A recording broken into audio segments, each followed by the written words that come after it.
Okay, we are live, and it's 8:15, so we're actually pretty much on time today. Let's make sure that doesn't happen again. We'll try not to do that.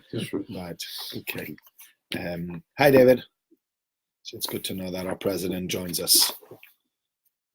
I was going to say, you know what's interesting? I was in South Manchester this week for an unveiling, for Sivner unveiling. You know the Sivners? Yeah, Tony Sivner. So Louise Sivner's father, he passed away some time ago, and they were unveiling a stone in his memory. So somebody came over to me there at the Beis Olam. Actually, I think it was the president of Hale Shul. And I says, I watch your video that you do, your live video. You're onto something over there. It's good. I'm like, thank you. Appreciate it. Very good. I said, but you guys have hired another rabbi, and I never even applied. I didn't say that to him, but you guys hired another rabbi, and I never even applied for the job. So, we're okay. The two of us. Why am I taking this out? I didn't even write any notes this week. Okay, that was silly that we didn't write notes. Let's get started, okay? What we're going to discuss, I'd like to discuss a little bit today about the story with Avraham Avinu. All the stories this week said are about Avraham Avinu, so I can't really say this story with Avraham Avinu. Let's start with the first story with Avraham Avinu, and let's make our way through these different stories. Vayeira elav Hashem, HaKadosh Baruch Hu appeared to him be'eloine mamre in the, Eloine Mamre means almost b'meshre, it means like the plains of Mamre. Mamre is the name of a person. The hu yoshe pesach. He's sitting at the door of his tent as it's getting hot, and he looked at his eyes and he saw three people standing across from him, and he ran towards them from the door of his tent, and he bowed down to them and he said, please stay with me, etc., etc. And they stay with him, and he gives them to eat, and then they tell them he's going to have a child. That's basically the story in a nutshell, right? There are many, many things that can be learned from the story. I want to try to focus on some of them today and go on from there. Okay. Let's start with the first one. The first thing is something that I saw there was a mashgiach by the name of Rav Yerucham. Rav Yerucham was the mashgiach of the Mir Yeshiva in the olden days, and Rav Yerucham he gave a special speech, which is called a vad, to the Bochrim, the boys that had come from Germany and Western Europe. So there were boys that had come from Western Europe to the yeshiva in Lithuania.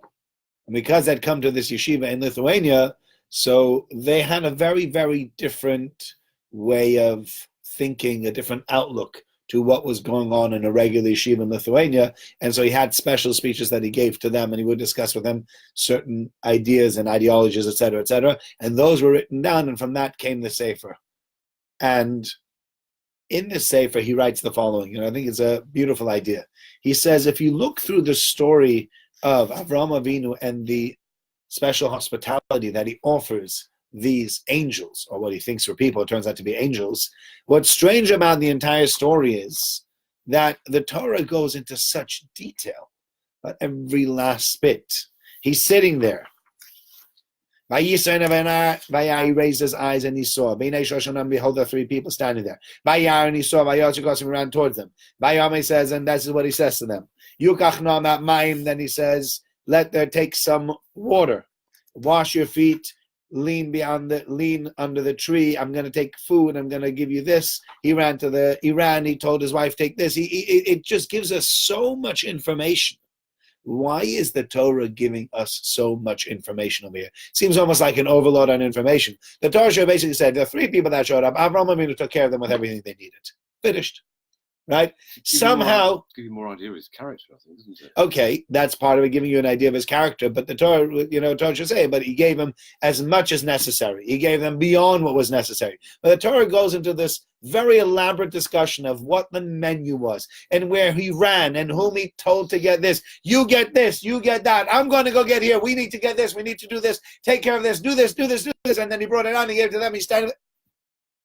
It sounds like very superfluous. Yeah. Why do we need all these words? Right? For us to learn. Okay. So the question is, what do we learn from it? Correct. Obviously. Yeah. It teaches us hospitality. Very good. It teaches us on one hand, teaches hospitality. Yeah. But there's something else. So on the one hand, like what Michael says is true. On the one hand, it's teaching us hospitality, and we learn hospitality from that. We learn what is it to be hospitable. Hospitality can go one of many ways. There are different people that have different forms and different ways of hospitality. Give you an example. Until I came to England and sort of had hospitality in places like by my mother-in-law, I wasn't used to that sort of hospitality. There are certain people that are overly hospitable when you come to them. So they're always doting over you, always asking you questions. Would you like this? Do you need that? I was used to very much, especially coming from a more American background. So you come to someone's house, they sit you down, they put down whatever food there is. Go ahead, take whatever you need. Here it's, can I give you more? And they're coming around with food and they're, leaning over. I'd like to give you this. I'd like to do that. Can I pour you a drink? They're plating your food. I'd never seen anybody plate food before, right? There are two ways. You know what I mean when I'm saying plating food? There are two ways of serving. You can either say, here's a chicken, stick it in the middle of the table, and everybody takes chicken from that the main plate in the middle. Alternatively, you go from person to person. So what would you like? What can I give you? Chicken? What piece of chicken would you like? Okay, here's chicken. Kugel, I'll give you kugel. You don't want the rice? Fine, don't have the rice. You want the salad? A little bit? Okay, not so much tomatoes. I'll try to fish them out for you. And you go through it, and then that's yours. And then you move on to the next one, that's yours, that's yours. And you go through everybody, and you give it to them. It's a different level of hospitality, right? Now, I'm not saying the other people weren't hospitable that I've been to, but that takes hospitality to another level. Very much trying to make sure that everything is just so. Remember, this is a different comment, and this is a much greater conversation than it is for now. But I remember there was somebody in Vienna, a very, very well-to-do fellow, who made a wedding, which some people would call ostentatious, right? I'm not going to even go into the bits and pieces, but some people might say it was ostentatious. But I had another person who said to me, he offered his guests everything they could have asked for and then some. That was their way of looking at it. Now, I'm not sure this guy was coming at it from an angle of hospitality. Usually the people that make these big weddings and just go OTT in a major, crazy way, it's not because they're trying to offer their guests the best that they can in hospitality. I don't see it the same way as coming to someone's house and they're giving you, extreme hospitality. Perhaps he's concerned that people might look at him and say, that guy's got so much money. What a measly doing, mate. Okay, do you know what? We only had 8 courses. Okay, yeah, that's what I'm saying. But he had he had like a philharmonic orchestra. He had 50 people playing music. And you're like, okay, if you had 20 or if you had 10, nobody would say there wasn't enough music. You didn't need 50. Yeah. And. Right? Yeah. The man's a billionaire, not a millionaire. So he's literally speaking. So it's well within his means, isn't it? Yeah. No, it's well within his means. Exactly. So some people say, well, it's well within his means. This is how he does it. This is what he wants to do. Let him do whatever he wants to. Other people will say, no, that's very ostentatious. He shouldn't be doing that. This is a much longer discussion, and it's not for tonight. He's in a bit of a no-win situation. Pardon? Of course he He's is. in a no-win situation. Yeah. It's interesting. There are people, I've seen it many times, there are people that have made very simple weddings, even though they're very well-to-do people, and they feel, I don't want to waste that kind of money on one night. And then people talk behind their back. Do you think he's lost his money? What's with him?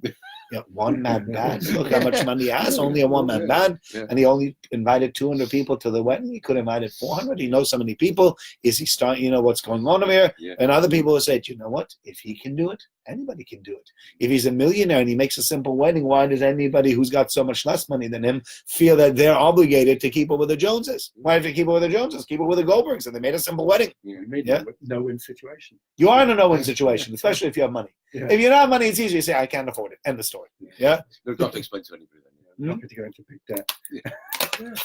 Do you know how many people go to debt for weddings? And it's just, it's unbelievable. Crazy, isn't it? For hours. For a few hours. It's not even, And so many people say, what a waste, because if you only have a limited amount of money, start the couple off on a very good, give them money, make a smaller wedding and give them the money to put down down payment on the house, rather than spend so much extra money on all this rubbish and be left with not enough money to buy them a house that they need.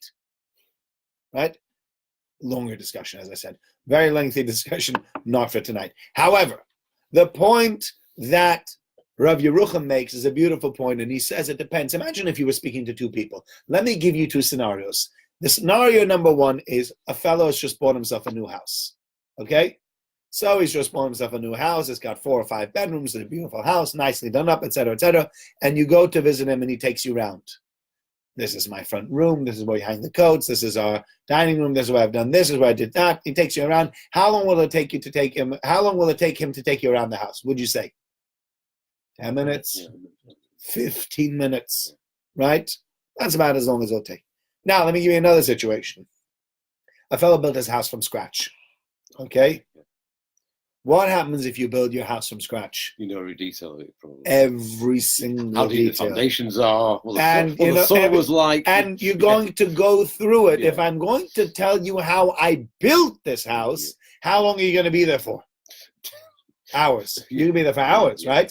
Because it's a very, very different conversation. If I want to say to you, first, this is how we got the plot of land. It wasn't so simple, and we got the plot of land, and then we had to get rid of the house that was on there, and what did it cost, and how we got rid of everything, and there wasn't everything got rid. We had to get another skip, and we had to get people going, and then we had to dig for the foundation, and one of the tractors got stuck, and we had to get another tractor, and then finally we did the foundation. They didn't do it right, and then we did this, and then we did that. Building a house. Yeah. I think there's a YouTube video to watch. I saw only part of it, and there's a lady that wrote a book. There was a lady who was down and out. A terrible story, exactly what happened to her. I can't remember. She was in an abusive marriage, and she went and she built her own house. This is in America. Yeah. I think in America it's easier to build your own house because they build plasterboard and wood. They don't build bricks. Wooden frame houses. Yeah, wooden frame houses. Yeah. So it is a lot easier to build a house. But I don't know exactly how she did it with the YouTube videos and tutorials, etc., etc. And she put together this beautiful house. Yeah. You can Google it if you want to. Maybe if I find it, I'll add the link into the video at a later date. But the point is, this lady went ahead and she built this amazing house, and then she wrote a book, and it galvanized her family and brought her family together in a way that's nothing else can do, because they all worked together on creating this house and creating this monument that became their home, as opposed to saying, we like this one, how much is it, here's the mortgage, thank you. That's a very, very different discussion. So it's only money you've not invested in. No, you've not invested your time. Nothing of yourself. I mean, sometimes it's something of yourself is in it. Again, if you make it yours after you buy it, if you're going to then go through and redo the kitchen, and you're going to redo the lounge and put in new flooring and replaster and repaint and redecorate, so you've put something of you in it also. Yeah. But it's very, very different that to actually having somebody that has built it from scratch. With their own hands. With their own hands. Yeah, that's all. And therefore, Rabbi Yerucham says, Avraham Avinu is in the midst of building a nation. We know that when we read about Avraham Avinu, the point about Avraham Avinu was, the amazing thing is what's known as Maaseh Avos Simon Labonim. Things that the fathers did, things that the forefathers did, became part of the traits of the children. It became inculcated within them. And therefore, Avraham Avinu creates this edifice of chesed, this edifice of kindness and how to give, because he is building future generations. And that's an amazing thing, building future generations. Very, very different to, he welcomed the people in, he gave them what to eat. We didn't want to say that. We wanted to show you Avraham Avinu did everything meticulously, building the next generation, and that's a very important thing. Speaking about building the next generation, I saw a sweet story today. It had to do also with this idea with building the next generation, etc., etc. There was a famous Maggid. Maggid is a fellow who tells stories and gives drushes, etc., etc., in Eretz Yisrael. He was very famous for two reasons. One is because he was a great speaker, but also because he was very, very small. He was very short, and he used to make fun of it all the time. So he used to say, if you see a hat with two legs walking through Bnei Brak, then you found me. That was how he used to, that's how he used to put it. It was very, very short, I think below 5 feet, really tiny. But very, very famous, great, great speaker, great sense of humor. And he said he once met a lawyer, high-flying lawyer, and the solicitor says to him, so, Rabbi Galinsky, what do you do for a living? He goes, I go around and I speak. He says, you go around and you speak. You can live off that? Now, he doesn't realize there are certain motivational speakers that are getting paid tens of thousands, hundreds of thousands for one speech. I think at the time, Lance Armstrong, before they found him to be a cheat, was getting over £100,000 every time he got up to speak in public. So there are people that can definitely make a living off that. I think Lance Armstrong made a lot of money on other things also, yeah, and on cheating. But that's a different discussion. Yeah, but before he was branded a cheater, I mean, the man was a hero, because here is a man who had cancer, who came back and fought against cancer and came back to win. How many Tour de France did he win? 7 or 8? Yeah. It's lovely to sit with you guys. There's certain people you sit with anytime you're not sure something, they right away, they pull out their phone and they go to Wikipedia. Rabbi, he won in 2000, 2001, 2002, 2003, 2006, and 2008. 6 times. And they make you, people like that drive you sugar. You can't just have a discussion. They always have to have an opinion about what did or didn't happen. So he says, well, I speak. He says, well, you can't live off that. Do you charge? No. He says, you don't charge? What happens? He says, I'll get paid in the end. What do you mean in the end? Like when you finish your drosha? Yeah. Well, how much do they give you? I said, I don't tell them. He says, you don't tell them. So how much do they pay you? I don't know what to pay you. What's it worth? Yeah. He goes, well, I told you again, I'm getting paid in the end. I said, yeah, I understand what you're saying. But if you get paid in the end, what does it mean? Like, what are they paying you? He says, well, come to think of it, like he's like, he realizes that this lawyer doesn't mean when he says, I get paid in the end, what does he really mean to say, well, I get paid in the end? God's going to pay him, right? But the lawyer is not getting it. He says, well, so what are they giving you? Well, I get up to speak. Sometimes they bring out a cold cup of drink. There might be a few rugalach as well. Ooh. That's great. He goes, no, but what are you getting? I say, I get a lot in the end. He says, I'm not understanding you, Rabbi Galinsky. He says, yeah, I think you're not really getting it. Let me tell you a story. He says this great story. I thought it was such an interesting story, and there's so many facets to the story, but I took 2 parts out of this story. There was a fellow who was going to see Rav Shach. Rav Shach was one of the Gedol Adar, one of the greatest people in their generation. He passed away in 2001. Right around this time. His yahrzeit is around this time in October. This time in Cheshvan. So this rabbi was taking a taxi to Rav Shach, and he said, this taxi driver says, where are you going? So I'm going to see Rabbi Shach. He says, Rabbi Shach. So I explained to him who he is and the wonders that he does, and the great rabbi. He says, does he give? So the taxi driver says, does he give blessings? He goes, yeah. He gives blessing. Really? Do you think he'll give me a blessing? I need a blessing desperately. He goes, you want a blessing? Surely. Yeah, come with me. So they get to Rabbi Shach and they turn off their car and he comes in with him. And the guy puts on his little kippah and they go inside and he walks in and he says, Rav Shach, this is my taxi driver. He wanted to come. He says, Rabbi, do you give blessings? He goes, you should have a blessing. No, I need a specific blessing. It's very, very important that I get a specific blessing from you. He goes, okay, well, how can I help you, my son? He goes, I have somebody very ill in my family. He goes, okay. What's the name? Luna, yeah, it's my dog. My dog is just so ill. Now, here's this great rabbi, and he's being accosted by the taxi driver about a sick dog.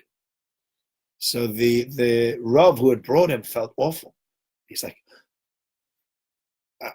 I don't know what they said. No, don't worry. He goes, okay, she should be healthy. It's tzar b'alechaim. It's pain of animals. We have a special mitzvah that we shouldn't give any pain to any animals, and it makes sense that if you don't want your animal to be going through pain, so I hope your animal gets healthy. Rabbi, can we say tell him and make a mishaberach?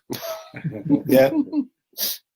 And this rabbi who had brought this taxi driver is like, so Paris was going to make a mishaberach for a dog. Who makes a mishaberach for a dog? That's ridiculous. Yeah. Anyway, Rav Shach says, no problem. Come, let's make a mishaberach. It's a mishaberach. For a dog. The other rabbi is like, what are you going to do? And he says a kapitel till him, and they open up the siddur.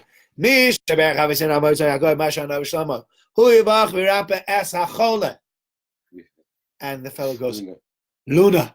He goes, good, Luna. Bas, the daughter of.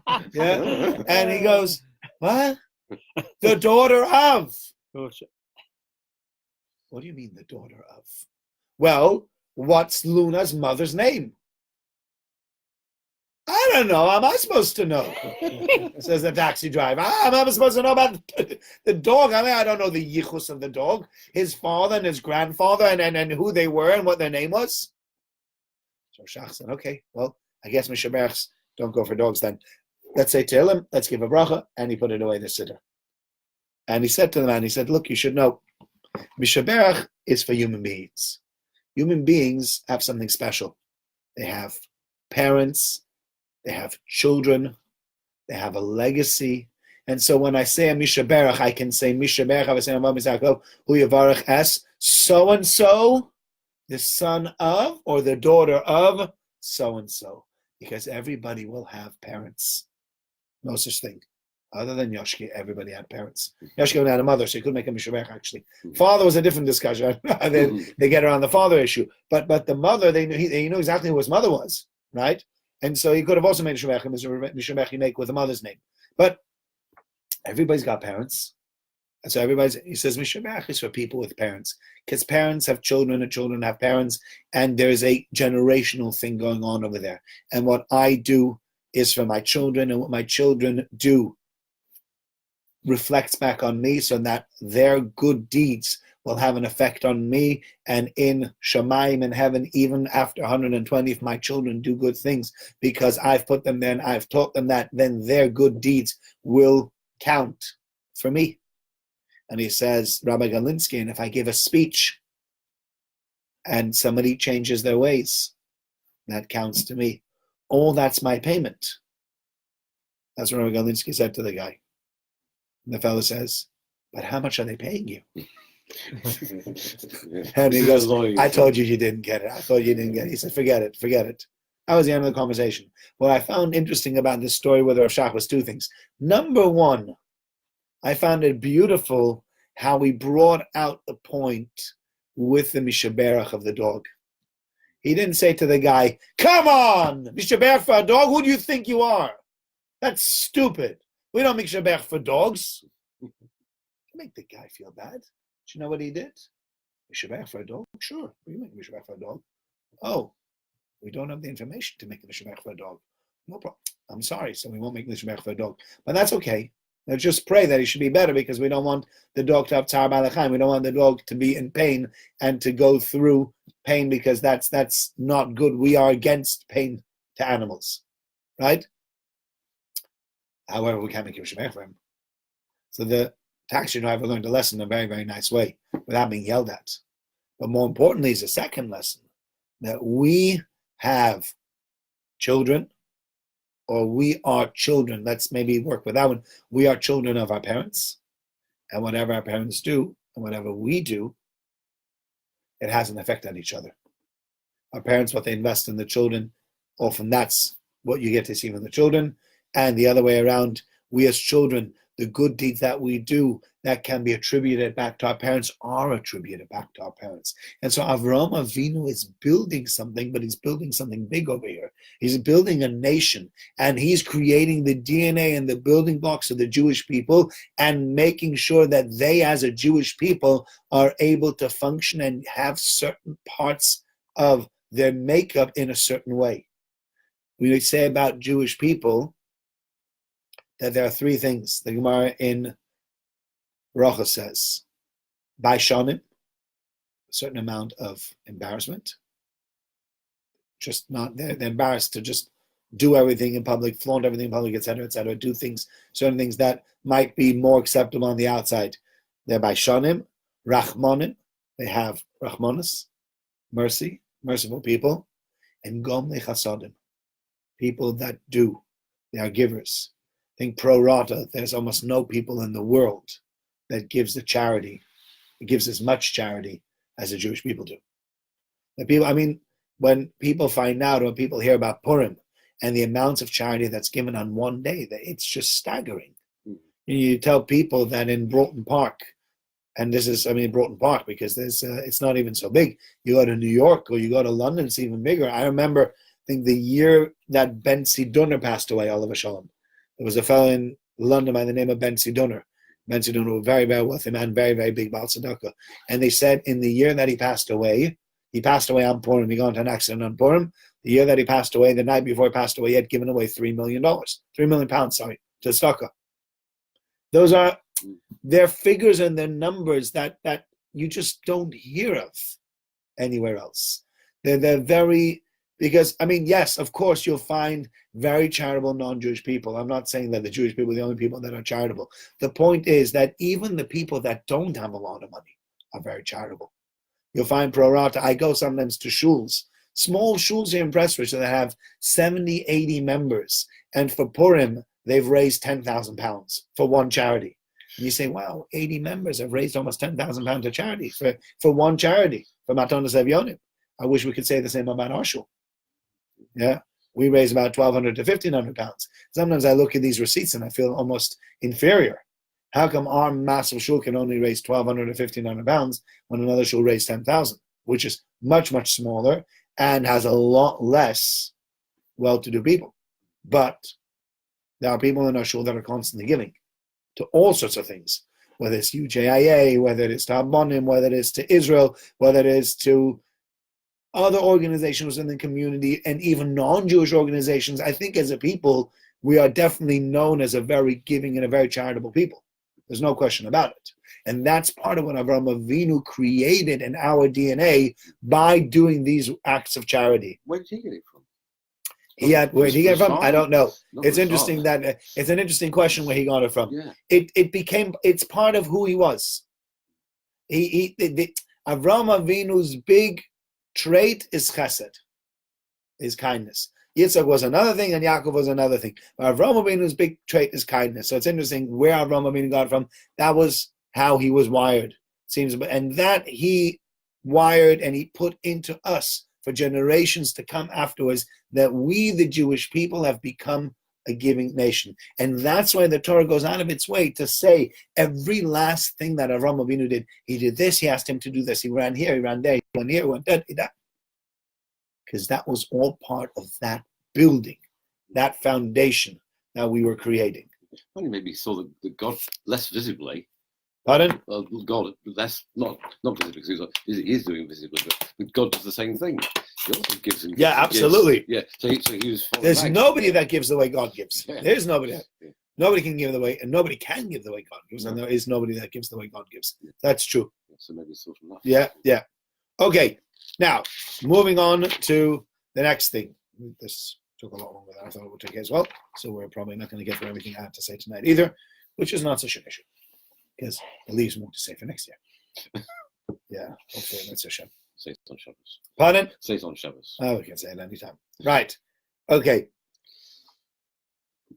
Now, Avraham Avinu is sitting at the plains of Mamre. Who's this fellow Mamre? So Rashi tells us, Mamre hu shenosan lo eitz ala mila. He's the one that gave him advice how to do the bris. Lefichach nigla el bechalka, and therefore God showed himself in his. It's the first verse, literally the first verse in the Sedra. So was this something that other people were already doing? Pardon? No, it's the first time anybody had ever done this. So how did this guy Mamre know about what to do? No, so the question is, okay, so the question, good. It's a good question. How did Mamre know what to do? Yeah. But more importantly, how exactly, what was he asking advice from Mamre for anyway? We don't see Avraham Avinu asking advice on anything else. And yet, here, he's asking advice. So how does that make sense? Avraham Avinu went through the Akedah, for example. He's going to take his son, he's going to offer him up. He didn't walk over to Sarah and go, Sarah, can I ask you a question? Yeah, sure. God told me to sacrifice our son. What's the best way to slit someone's throat? Yeah? What's the best kind of killing we should use? Yeah, how would we kill him with the least pain? No, he just went and he did it. Thank God Avraham Avinu didn't have to kill Yitzchak Avinu, but he didn't. Nowhere do we find throughout his entire, nobody asked him, God says, Lech lecha, go away. And Avraham Avinu doesn't go running around the whole town finding out who's got the best removal vans. Yeah, that's because they didn't have vans in those days. But, he just does. And yet when it comes to bris, Avraham Avinu is taking advice. And the question is, why is Avraham Avinu taking advice? Why did he need advice here in this instance more than anywhere else? And the answer that's given by the Baalei HaTosfos, as known as the Das Kenim Baalei HaTosfos, the Tosafists, is a very beautiful answer. He says, Avram Avinu never had a question of how he's going to do the bris milah. That was easy, right? Because if Avram Avinu's got the moral strength to be able to do all the other things, all the other tests that he's gone through, he's not going to suddenly get to bris and go, that sounds painful. He'll get around it. Yeah, he'll find a way through it. However, do you know what Avram Avinu struggled with? Avram Avinu had a different question. He goes, look, I'll do this. That's no problem. I need to know a different thing. I need to know, how do I go about making sure that all the people in my household who give a bris milah. Yeah? Don't know how many of you, there was this is when I was much younger. When I was much younger, there was a film that came out, it was called Robin Hood Men in Tights. Anybody watch that? Mel Brooks? Mel Brooks is hilarious. Mel Brooks. Well, very, very funny. Oh. Yeah. So they had Mel Brooks plays this rabbi. And this rabbi comes to Robin Hood and his posse, and he tells them, and they say to him, well, what do you do? He goes, oh, I do circumcisions. Circumcisions, what is it? Very popular with the ladies. Ooh, I'll have one. And the whole posse, they're all excited about what's going to happen. Did you see it? You know what I'm talking about? Okay. Anyway, so he takes out this mini guillotine out of his pocket. And he explains to them what's about to happen. He puts in a pencil. He goes, you put it there, and it comes down it, and he goes, ooh, I'm sorry, I got something on. I'm having a root canal. I got an ingrown toenail. Everybody suddenly goes running away. Yeah? You can imagine. Mel Brooks with his funny sense of humor, right? You can imagine that when Avram Avinu came back and told his entire household, guys, we're getting a bris. What's a bris? It's a covenant. Oh, sounds fancy. What do we need to do for the covenant? Well, how do I explain this? And then he went about explaining what the bris was. And I'm sure they all looked at him going like, pardon? Are you serious? Pardon? You've been on the mushrooms again. What are you doing? What are you eating? What's wrong with you? We're not doing a bris. You crazy? It's all working fine now, yeah. Yeah, well, what do we need this for? And there's a whole bunch of adults. So Avram Avinu comes to Mamre and says to Mamre, how are we going to get people to do this? How can I convince everybody else? I know I'm going to do it myself. I convince everybody else. And Mamre says to him, there's only one way. It's right. And that is, it's very simple. You need to lead by example. Meaning, you can't walk around all your people and say, okay, whose turn is it first? And you go around everybody, you pull lots, and everybody gets a turn. And everybody's like, yeah, he's doing it to all of us, and he's never going to do it to himself. Do you know what you need to do? You need to have a bris first yourself. And then everybody will see that, hey, wait a second. He's not coming at us and forcing us to do something that he has no plan or intention of doing. Actually, he's going to do it himself. And not only is he going to do it himself, he's going to do it himself first, before everybody else. Before I ask anybody else to do something of that magnitude and of that difficulty, I will show you how to do it myself. And then I can ask everybody else to do it. But before I'm willing to stand up and do it for myself and do it on myself, what right do I have to demand it of you? Right? You need to be Moser Nefesh. Me? Why me? We've chosen you. We picked you out of a hat. What about you? No, I'm going to sit here comfortably. Right? That doesn't go over well.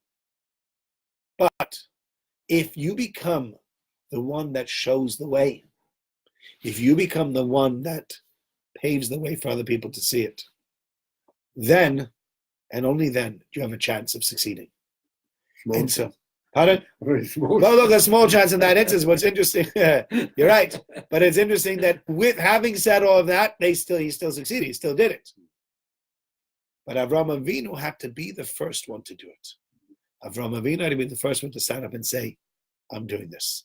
And the truth is, that's not only true for Bris Milah, which is obviously a tremendous test, especially when you're an adult. Children is one thing. I think somebody said they had a conversation with my Rubenstein once, and he said, as an adult, it's a full-fledged operation. For a child, an 8-day-old child, takes 30 seconds and you're done. For an adult, anesthetic, stitches, it's a very complex, complicated issue. It took me a year before I could walk. You were pretty quick. It took me longer. But I was crying and complaining about it right away. I was very good at that. So this is really a rule in everything. You want your kids to do something, you need to be the example. You want your students to know something, you want your community to do something, you need to be the example. You need to lead by example. If you don't lead by example, then you're a talker. We all need to improve our whatever it is. If people can walk over to you and say, Rabbi, what about you? What are you doing to improve? Oh, I don't need to improve these kind of things. I'm naturally good. Right, okay. As soon as I say that, what's going to happen to my entire plan? What's going to happen to everybody listening to me? Who's ever going to listen to me? He's full of himself. He's not being honest. He's got the same issues that we all have. Why does he think he doesn't need to fix certain things that everybody else needs to fix? What makes him better than everybody else? The answer is nothing. Right? So, but if you want to have an effect, the only way to have an effect on other people is by actually leading the way, not by following along afterwards. Okay, you guys do as I say, not as I do. No. Do as I do. If you're the example, everybody else follows your example, then and only then can you be a leader of others. Okay? Now, we'll mention one, let's see how much time we have. Maybe we'll mention one last thing. There's one more idea that I had. I'd like to mention that's on Rav Hirsch, which I found a very, very interesting idea. Going back to the Bris Milah that we mentioned before. And I found that almost, how do we put it? Let me put it to you the following way, and let's see what you think of this. We have a juxtaposition over here of what happened in last week's Sedra. What was the last thing that we read about in last week's Sedra? The Bris Milah, right? What's the first thing that we read about in this week's Sedra? Avram Avinu's tremendous amount of giving. So Rav Hirsch says there's something very interesting going on over here. Because on the one hand, you'd expect Avram Avinu to be a tremendous barbarian almost, right? Think about it. Here shows up a guy one day amongst all his servants, his entire family goes, guys, I have an idea. Okay, what's your idea? It's called circumcision. Ah, what's it about? And then he tells them what it's all about. And they're all like, that's crazy. That's barbaric. That's violent. That's vile. It's awful. Then they must have said all sorts of things. I mean, I don't know if they said it to his face, but I'm sure after, at the end of the press conference, he went back and everybody's whispering to each other. He's going, the old man's going crazy. He's 99. He wants everybody to have this operation. Who's ever heard of such a crazy operation before anyway? What? Cut away a foreskin? Where? Sugar. Not normal. Right? Yeah? I mean, imagine the conversation he had with all the people. So you'd think not only is the guy Meshuggah, but he's a violent maniac. Who else would do this kind of thing? Right? Who else can you imagine doing this en masse to a whole bunch of innocent people? Yeah? Do you know what I'm saying? What do we see right away in the next Parasha? Avram Avinu is no violent bore. Avram Avinu is the most giving of people. Avraham Avinu is an example for the generations of what it means to be someone who knows how to give. And therefore,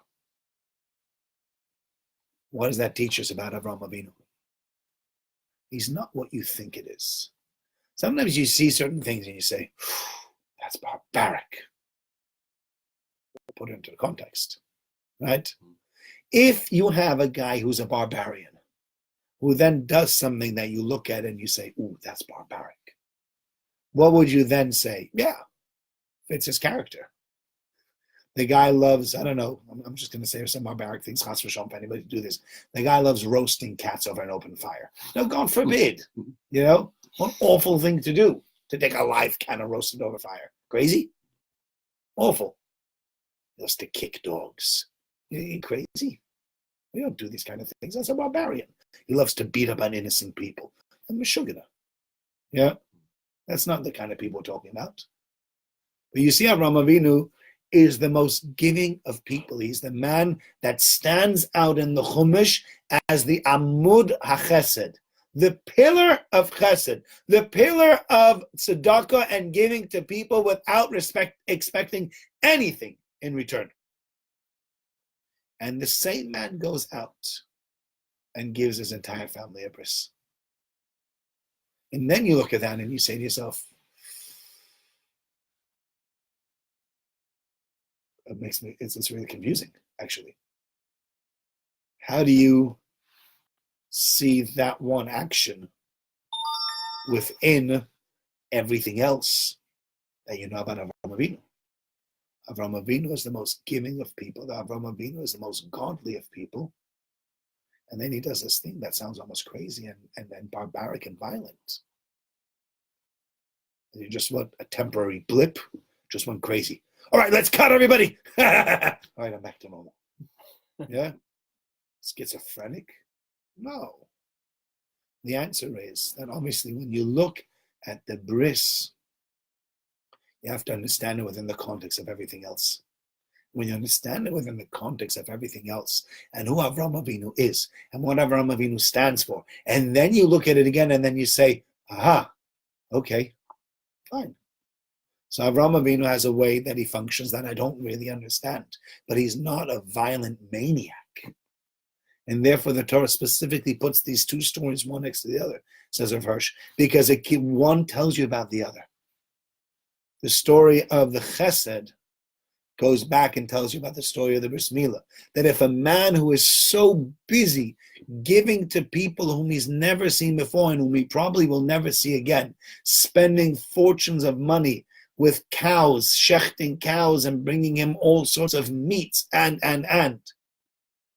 that guy is going to expect from his entire family to do something crazy? You have to understand it in the context. I think it's very important in general when you look at people, when you look at their actions, to understand them in context. Because if you don't understand them in context, if you see somebody doing something, you think he's crazy. Can you relate it to a mother holding a baby still whilst being vaccinated? I was about to say that, actually. I was literally about to say that.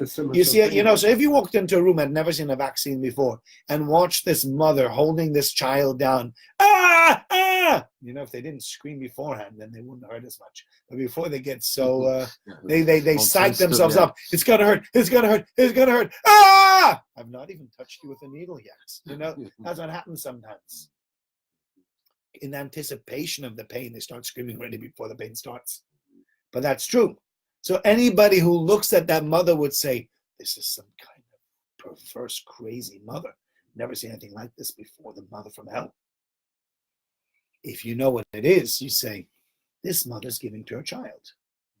So, but it looks painful. You're right, it does look painful. But when I understand this situation, and I know who this mother is, and I know this is a loving, giving mother, this is not, sadly, there are crazy mothers out there. It's from the point of view of the child. I mean, the child, the mother gives it everything. And correct. Of a sudden, and therefore, you'll see oftentimes, even though the child is really upset at the parent at first for this vaccination, they will still come back to the parent to try to get comfort and be soothed by the parent, because that's where they know they'll get the soothing the most. So That's there is a more. similarity, yeah. Pardon? There is a bit of a similarity. There's a similarity over there. Yeah. And that's the idea. Yeah. The idea is when you understand who Avram Avinu is and you understand who the mother is, then even though there's something that I don't understand, I see that the thing that's happening to this child that I don't understand is not coming out of malice. It's coming out of love, and it's coming from somebody that understands what love is and understands what giving is. That some people have a crazy warped sense of what love is. But this, Avram Avinu knew exactly what it was. And then he does that. So you put the two together, it gives you a better understanding. When you have a bris, of course, it's the people who are very closest to the baby Yes. who are involved in it. You don't give your child to somebody else, some stranger. Well, you do. Go You and give do it to them all, but officially, yeah, but he's only doing the it on your mitzvah is behalf. really for your. Yeah, the mitzvah Yeah. is really for you to do it. Yeah, yeah, That's right. Yeah, That's right. I have friends of mine that are Molan that do it. that's right. They do their own children. That's what Max and Cohen did. Yeah, Max and Well, William, Max and the William. Sandik's usually someone very close. And Yeah, that's right. But everybody else involved is actually sort of holding the baby and seeing it, and then giving. Right. Yeah, it's all people very close to the That's right. child. Because yeah, it's because we see it. We don't see it as an act of barbarism. It's an act of coming close to HaKadosh Baruch Hu. Yes, there's a painful element to it, obviously. yeah. It's only brief. But it's brief, hopefully, especially if the child is small, and it is for a much greater gain. And so we say it's greater gain. So people say, oh, it's genital mutilation. Number one, I know most men that I know, Jewish men, I don't think they, I've never heard anybody sort of suffering from this kind of thing. Yeah. Most people seem quite happy. Would it be different with or without? I have no idea.